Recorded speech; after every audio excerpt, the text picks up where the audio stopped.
keep on creating.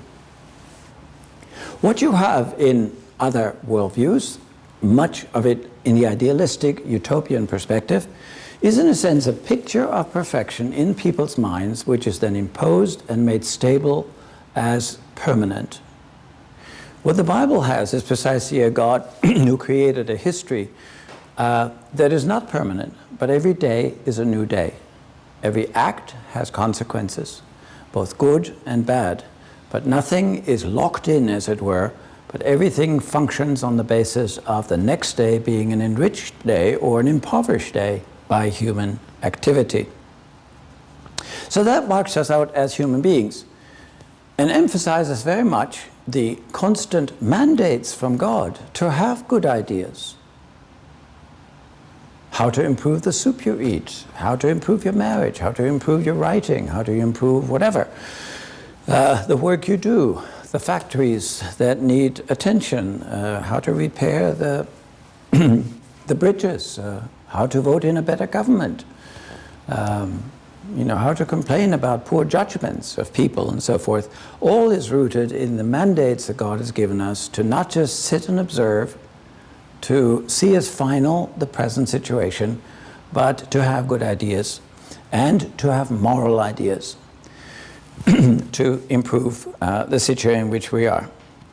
It's tied in with a central biblical understanding that creation, as God created, is unfinished. The dynamic that's there in the Trinity itself, an unfinished conversation, continues in the creation as an unfinished creation. We live in a world that's somewhat untidy. It is surprisingly joyful and surprisingly painful. It is an unfinished order that needs our engagement. It needs to be improved, diversified, and the delights of life need to be separated from the pain of life, the one struggled for, or both struggled for, but in different directions. We also from Scripture understand that creation is spoiled, and therefore it needs to be improved with ideas. In a limited reality where improvement and tidying up is required in order to make human life more possible. Now, as I said, the danger is that we confuse having good ideas with imagining a perfect situation. A perfect situation which by itself would lose the dynamic and become an aspect of permanence.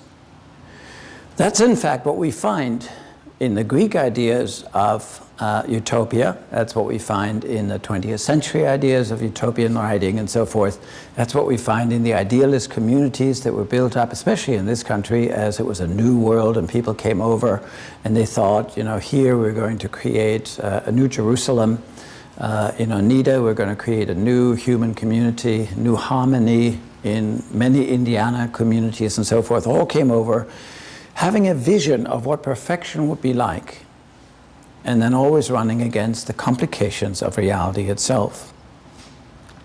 Utopia idea comes out of both a creativity mandate that you find in Scripture, as well as from the dream practice of people who believe that they have a way to revolt against the present condition by imposing something else. Now, I'd like to go back first, and then just tonight still, but first emphasize that, or suggest,